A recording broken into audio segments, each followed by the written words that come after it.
in collaboration with the Cyprus Mail. This is the Cyprus News Digest with Rosie Charalambous.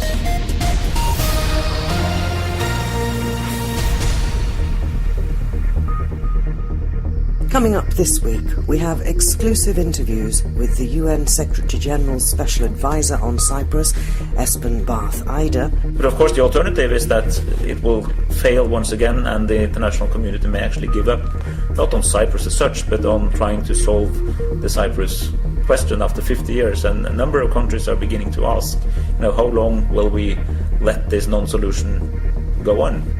And with former Cyprus President George Vassiliou, whose reminiscences are detailed in a fascinating new book.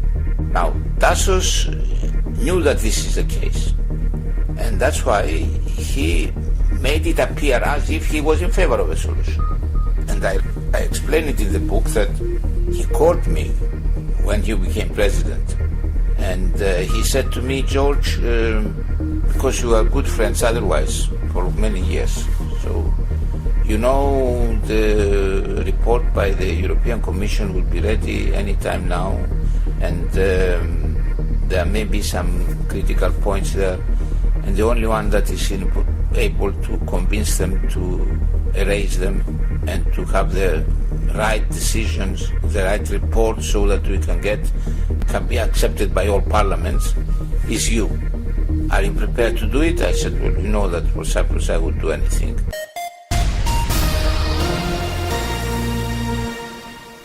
Espen Barth Eide is the UN Secretary-General's Special Advisor for Cyprus. He's back here just briefly before Christmas, and he's agreed to join us on the Cyprus News Digest. Espen, you've not been on the job terribly long, and first of all, I'd like to know what your hopes are for your tenure here. Well, of course, I hope that I will be able to assist the two sides to reach the goal that they have commonly set as late as in the joint declaration of 11th of February, which is to find a final settlement to the Cyprus issue through establishing a bizonal, bicommunal federation. And I believe that is possible. I'm also learning the hard way that it's a difficult job. I knew that because I've been following the Cyprus issue for many years, so I was not surprised by that. But I also think that we're seeing the light in the end of the tunnel, and I think we will get back to talks, and I think that we will be able to have constructive talks through 2015 and maybe have some major developments in the course of next year. Of course, very soon after you got here, we had the withdrawal from the talks after Barbaros entered REEZ.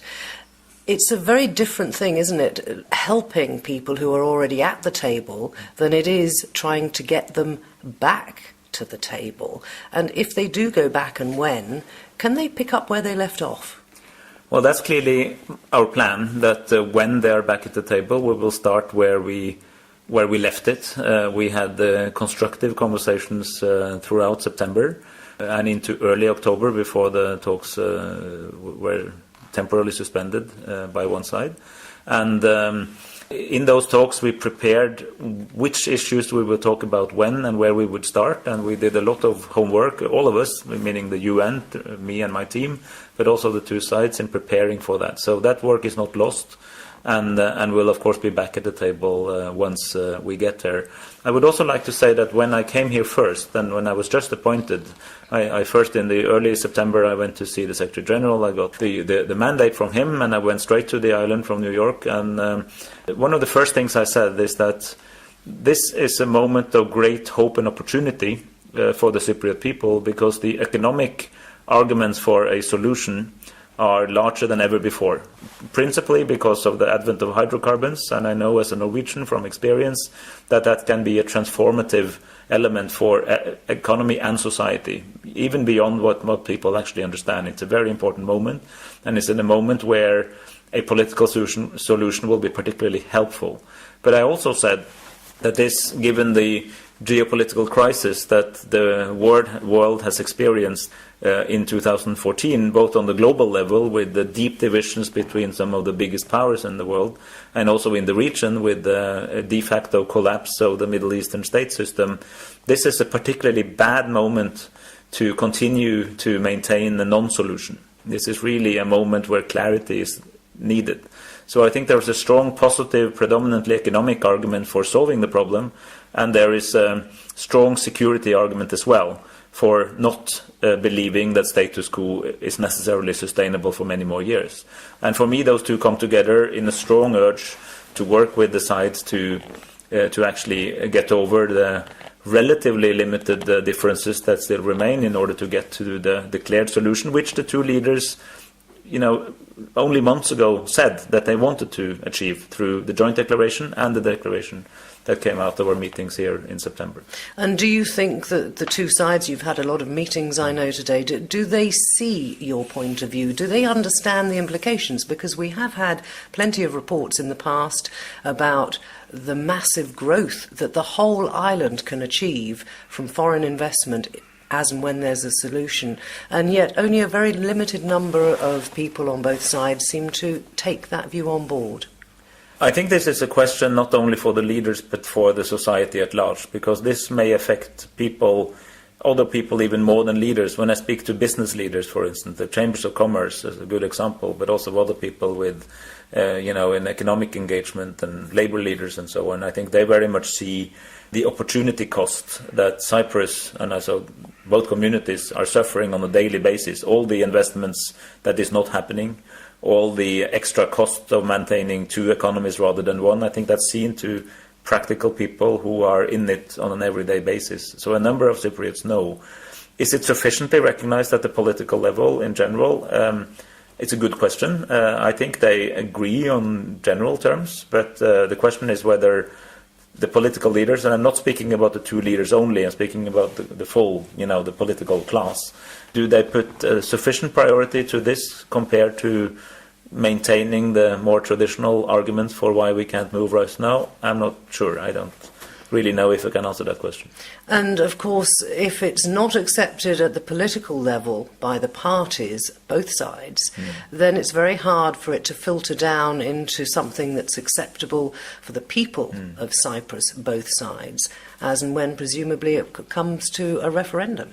But, as a former politician myself for many years, I've learned that, politicians should, of course, lead, but they should also listen. And it's important that you have a two-way communication between society and policymakers, that, the people who are not in politics cannot just delegate all of this to the elected leaders. This affects everybody who lives on this island, and hence they should have an opinion. And it's not up to me to tell people which opinion they should have, because that should be a free choice. But I think what I want to say is that I think there's a choice to be made, and the moment to make that choice may be closer than a lot of Cypriots think. I understand why they don't think so, because there's decades of experience of managing a reasonably stable non-solution. Status quo works for a lot of people. But the combined argument that the alternative to status quo, which is a solution, is much better, and that status quo can be increasingly dangerous, I think is gradually sinking in at least parts of society, and that's, I think, is necessary. So I want to be open and frank that based on my analysis, which I share with a lot of people in and outside this country, there is a need to move now. Let me also add that both leaders and their negotiators and everyone I meet in principle who are engaged in this on the political level tell me that they're committed to a solution, and I believe them. I think they're committed to a solution. That's not the question. The question is what that means, because it's easy to say that I will be in favor of a solution if it is my solution, but if I have to go for the other side's solution, then I will stick to status quo. So the problem is that both sides wouldn't mind getting their own solution, but they're not ready to give the sufficient concessions to get a balanced solution, and that's what I'm trying to influence. What role does civil society play in all of this? There's been a noticeable increase in activity of bicommunal groups, of new groups forming. One just earlier this week about a federation, going out and trying to talk to people. How important do you think that is at the grassroots level to establish some sort of possibility of acceptance ahead of any conclusive result? Well, I warmly welcome that trend. I see the same trend. I speak to many of these people. I think it's really important because it is actually, it's an example of just what I just said, that it is important that this is an issue for society at large. That means NGOs, it means business leaders, it means religious leaders, it means women's group, it means young people, students. Everybody will be affected by this, and not only. I think the problem is if you see the Cyprus issue only as an issue as I win, you lose, or you win, I lose, then it's difficult to get anywhere. If you understand all the myriad of implications, positive implications that the solution would have. I have, for instance, had some very interesting conversations with very active women's groups, like the Gender Advisory Team, who convincingly argue that the status of women in Cyprus will probably be enhanced by a solution, which I confirm from my old background as a political science researcher, because disputes and conflicts tend to prolong traditional male-female stereotypes. So in order to become a modern, forward-looking country, I mean, even that will be affected. So there's so many implications which are not on the table, because they do not pertain to the negotiation as such, but so many consequences. Another one on a completely different front is all the investors who might think, and I know many of them because I'm also in the leadership of the World Economic Forum, which is a membership organization for some of the biggest corporations in the world. I'm deeply convinced that a unified Cyprus, which takes away the political risk of the uncertainty of the future, will be a very attractive base for people who are now looking for a place to base their business, to operate in the Middle East, but not necessarily in the Middle East. Cyprus is ideal.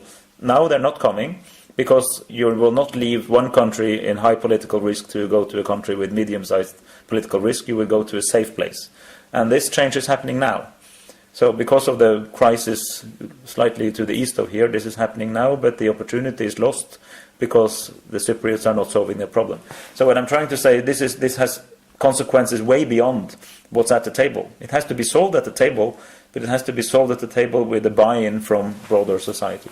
And you sound upbeat and fairly confident. You did say that something may be coming sooner than we think. Obviously, time frames is a word that we don't traditionally like here in Cyprus. But well, I've used maybe paradoxical word, a realistic optimist. I am an optimist, but I'm an optimist who I think understand the realities not only of the Cyprus issue itself. I mean, of course, I do not understand this as much as people who are born and bred here, but I'm trying to understand the emotion, the sensitivities, the history, the grievances, and all this of both sides. And believe me, there's more than enough to pile up of arguments why you can't solve the issue, and that is a practice that is well rehearsed in the country. But I'm an optimist because I do feel that something is moving, and there are people who are saying that we really need to face the reality and make a choice. And another thing I've been saying in some interviews is that the UN has been here for around 50 years, and FISIP as such has been here for exactly 50 years. So in slightly different incarnations, I have had 24 predecessors, and I'm the 25th one. Still, I dare to say that I believe I'm the last one, but I hope I'm the last one for the good reason. And that's actually a dual message, because I believe it can be fixed, which means I could be the last one because I'm the one here when it's actually being solved. And it's not being solved by me, be very clear about that. It will be solved by the Cypriots with the help of the UN. But of course the alternative is that it will fail once again, and the international community may actually give up, not on Cyprus as such, but on trying to solve the Cyprus question after 50 years. And a number of countries are beginning to ask, how long will we let this non-solution go on? And that's not up to me to choose, because that will be the UN and the Security Council and the broader international community. But I sense these movements are going on, and I think that's what I'm saying. I think a choice will have to be made, and I know which choice I would recommend, but it's a choice that has to be made by Cypriots. The UN Secretary-General's Special Advisor on Cyprus, Espen Barth Eide.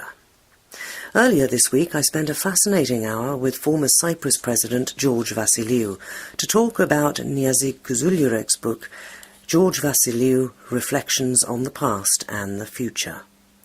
The entire interview's on my YouTube channel, and as you're about to hear in the following extract, he spoke frankly and openly about his time in office and the many lost opportunities to solve the Cyprus problem.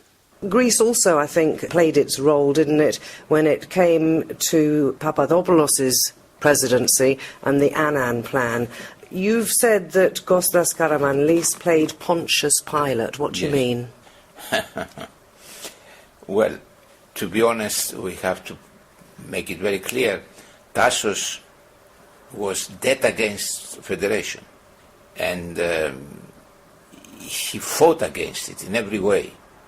But because at the same time he was in favor of the EU, and he knew, and I had told him many times before when we were making before he became president, that in order to get into the EU we had to prove, because you see, the EU had said that only a united Cyprus would join, but at the same time they left a little opening that if, which was the contribution of Simitis and Kranidiotis, if we face the intransigence of the Turks, you cannot blame us. And that was my position all the time, which I was putting it continuously to the various leaders of the European Union and the various countries and so on. And the truth is that the Turkish intransigence at that time was unbelievable. And Denktash was continuously negative. So I was carrying out the negotiations with the EU and at the same time trying to promote a solution of the Cyprus problem, but it was impossible with the way that Denktash was behaving. If, however, during these efforts, the message was to go out that we are also against the ideas of the United Nations, because that was what it was all, and the proposals of the United Nations, then very simply the European Union would have said that, okay, sort out the problem, when you solve it you are most welcome. Now, Tassos knew that this is the case, and that's why he made it appear as if he was in favor of a solution. And I explain it in the book that he called me when he became president, and he said to me, George, because you are good friends otherwise for many years, so you know the report by the European Commission will be ready any time now, and there may be some critical points there, and the only one that is able to convince them to erase them and to have the right decisions, the right report, so that we can be accepted by all parliaments, is you. Are you prepared to do it? I said, well, you know that for Cyprus I would do anything. But you didn't then realise, did you, what was going to happen in the future and the U-turn? No, of course not. And then I told him, I said, I will do my best, but I said that the first thing they will ask me is, do you accept the Annan plan? And he said, but of course we accept it. I told them. I said, are you serious? He said, yes, of course I'm serious. Well, I said, if you say that you accept the Annan plan, and if you authorize me to say that we will go for the Annan plan, then I guarantee you that we will get into the EU. And that's what happened. How did you feel after the referendum and the tearful presidential address? Did you feel as if you'd been stabbed in the back? We were all betrayed. We were all betrayed, but the main thing is not how I feel, but that Cyprus was betrayed. As a result of the intransigence and the way that Papadopoulos behaved then.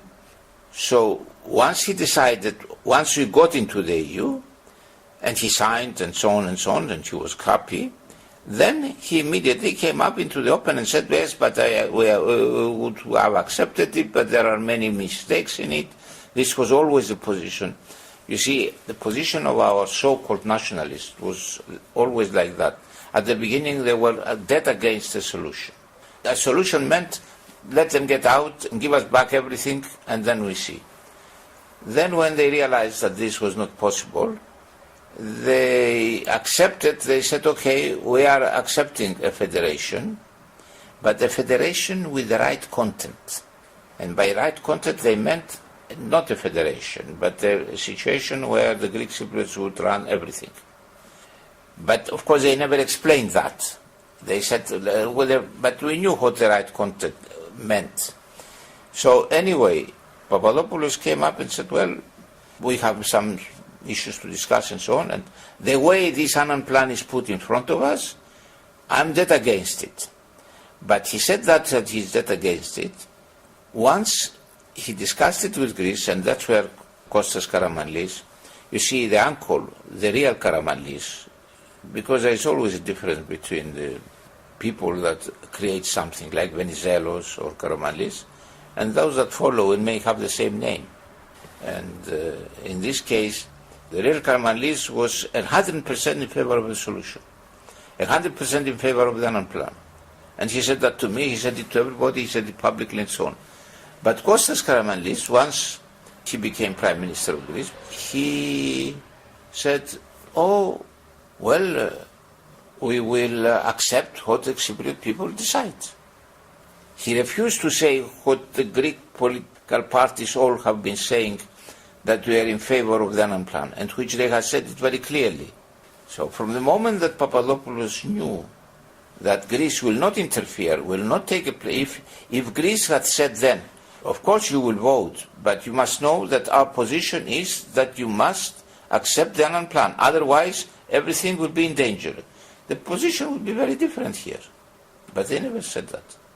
And then the other tragic mistake was the fact that Christofias, although Akel was all its life in favor of the solution, because they succeeded in getting into government, and they thought that this is something important for them, when Papadopoulos said to Christofias, well, if you vote yes, you have to get out of the government, Christofias decided to say, oh, well, in that case, I will vote no, and that's why he made his famous speech that we will vote no now to get a better yes tomorrow, and so on. And that's the story of the Cyprus problem, isn't it? Every time we have turned down a potential solution, yes, the one on offer after it seems to be worse, yes, for the course. Greek Cypriots. Well, so we're back back to your postponement idea, aren't we? Well, yes, and also to the fact that when I negotiated, when I was president, and we arrived at the Galley set of ideas, which, by the way, have been fully accepted by DC. I have articles here by Kyridis, speeches by him in the National Council, articles by him, by Markidis, who was his deputy, in favor of the Galley set of ideas. But then we arrived at the elections, and they had nothing else to do. They wanted to find something to criticize me, so Kyridis knew that he would lose the elections without the support of Diko. Diko said, if you want our support, you have to deny everything you said until now. And unfortunately, Kyridis said so. Okay. And his justification to himself was, okay, I will say now no, and then I'll go to a yes afterwards, later. Is it fair? And he never went to a yes after. By the time he went back to a yes, 4 years later, it was late. So then they started with the Annan plan, and then by the time he finished with the Annan plan, he was betrayed by Tassos this time, and goes on like that. It does seem from the little bits that I've read and from much of what you've been saying that, if you like, the fly in the ointment here always seems to be Diko. They don't have a majority of support in the population, but they play the kingmaker, and then it seems that they're in a position, if anybody does come close to possibly agreeing some form of solution for the future of our country, that for reasons that you may be able to explain, they don't want a solution. Well, the best explanation is that during the 93 elections, Alexis Galanos, who was then the Secretary General and the President of the House, by the way, from Diko, he gave an interview in which he said very clearly that Diko is a party that only survives on the basis of being part of the government, because he said we must understand that in Cyprus respect is accepted. If you are not able to be in the government, if you are not able to help the people that vote for you, then people will go out to other places. He said it very, very clearly. So he said our power in this Cypriot community, when Vassiliou became president, during the parliamentary elections in 91, went down significantly from what they had when they were in government, because they would not deliver, and I was a president for all Cypriots, not for this or that. They could not accuse me of that, but the point is that they could not expect me to do what they were doing. So Alexis said, and then the so-called rejectionist bloc at the presidential elections in 93, I got 44%, 44.2 in the first round. Kyriakidis got 36.5 or something like that, which was equal to his percentage from the parliamentary elections. He did not succeed in getting anything more. And the so-called rejectionists under Paschalidis got only 18%, and that was Diko, Edek, the Archbishop, and everybody around them. So Galanos said, look, we now have only something like 10%, 11% said, compared to what we used to have. If Vassiliou wins, then our party has no future. He even said the lie that if we know that he will set up a party in order to get our voters, which if I wanted to set up a party, I would have done it when I was president at the beginning, not towards the end. Anyway, the point is that they had to find something. But the main thing that Diko said is we are a government party. We are used to be part of the government in one way or another. And unfortunately, in that sense, the trouble for Cyprus was the fact that the two parties that were in favor of a solution and ready to compromise were Akel and Disi. And at the same time, there were opponents ideologically. Not that ideology means much nowadays, but at the beginning it meant much more. If I was successful as a president, it's because during my presidency, during 4.5 years of my presidency, Akel and Disi were supporting my positions 100%. And honestly, in the National Council, we would speak with Kyriakidis or with Christopias and so on and say, okay, there is nothing we can do to convince the rejectionists. We follow our line, and if they want to follow, they follow. If they don't follow, bad luck for them. And that's why we were able to make progress. And that's how we arrived at the Galli set of ideas. And by the way, it's interesting that when Papadopoulos asked me to help him, and he said, but I have accepted the Annan plan and so on and so on, so I was upset. So I told him, Tassos, you are now saying you accepted the Annan plan. But when I was president and we had the Galli set of ideas, you were dead against them. And you wrote articles and so on and so on and so on and so on. So tell me, is really the Annan plan so much better than the Galli set of ideas? And you would not believe his answer. He said, George, who told you this stupid thing? The Galli set of ideas was the best plan we ever had. And it's much better than the Annan plan. And this Annan plan we have now is better than whatever we will get in the future. But when he said that to me, I never realized that he meant it, in the sense that I never realized that he was really intending to go against the Annan plan. If I had realized, I would have behaved in a very different way. Former President of Cyprus, George Vassiliou. Niazi Kuzulyerek's book, George Vassiliou, Reflections on the Past and the Future, is available in all good bookshops, priced €13.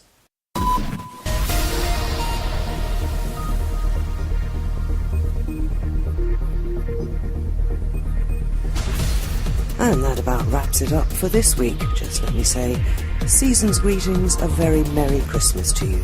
Hope you'll join me same time next week. Till we meet again, take care and God bless. Bye-bye now.